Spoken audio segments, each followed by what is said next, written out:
Hello, my friends. Today we continue our journey through the Old Testament, looking at Old Testament prophecies or Old Testament hints, maybe not even prophecies, just things that hint toward the Messiah that's to come, that tell us a little bit something about who Jesus is and what he's going to do. We're going to skip ahead a little bit now. I want to go to the time of the Judges. After the God's people have settled Israel, are living there, I want to go and I want to look at the book of Ruth for just a minute.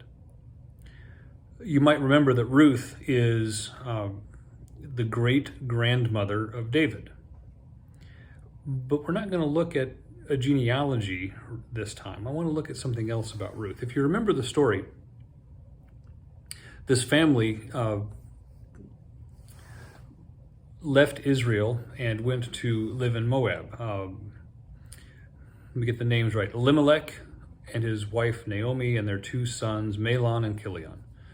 And while they lived in Moab, the sons got married. One of them married Ruth. In time, Dad and the sons all died. And so the women were all left as widows. Naomi decides to go back home. Home is Bethlehem. One daughter-in-law stays with her family there in Moab, and Ruth, however, goes with Naomi. In really a beautiful passage about how even at Naomi's urging to stay, Ruth says that wherever Naomi goes, she will go. Wherever Naomi makes her home, that's where Ruth's home will be. It's a beautiful actual passage of devotion of the daughter-in-law to the mother-in-law. But that's not what I want to look at. They get back to Bethlehem and they find a place to stay, but life is pretty rough for two widows. As unjust as it might seem, property rights and things like that all went with the men. And so women have a hard time. They're living, but they're insecure.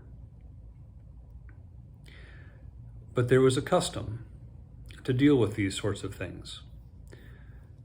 It is called a kinsman redeemer.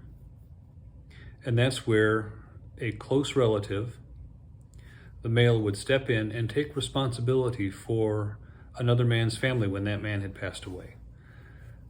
And so there is such a person in this town, in Bethlehem, whose name is Boaz. And Boaz steps in and takes responsibility for Ruth and for Naomi, brings them into his household, marries Ruth, and now takes care of them in place of his relative who had passed away and left Ruth a widow. It's that idea of someone stepping in and taking responsibility for someone else when they really wouldn't have to, but stepping in place of someone else to take care of someone who's not able to take care of themselves. It's that redeemer idea. And that's a hint, again, of what Jesus is going to do. Because of sin, we can't take care of ourselves. We can't redeem ourselves. We can't make up for the mistakes that we make. We can't do enough good to offset the bad. We're kind of hopeless by ourselves. But we have a kinsman redeemer.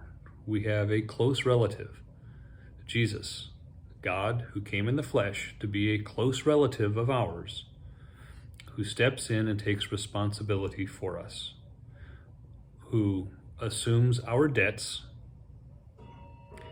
and who promises to care for us eternally. Boaz gives us a hint of that as he steps in and takes on the responsibility for Ruth and her mother-in-law Naomi, just as Jesus steps in and takes responsibility now for us and gives us now hope and a future. God be with you today. We'll talk again tomorrow.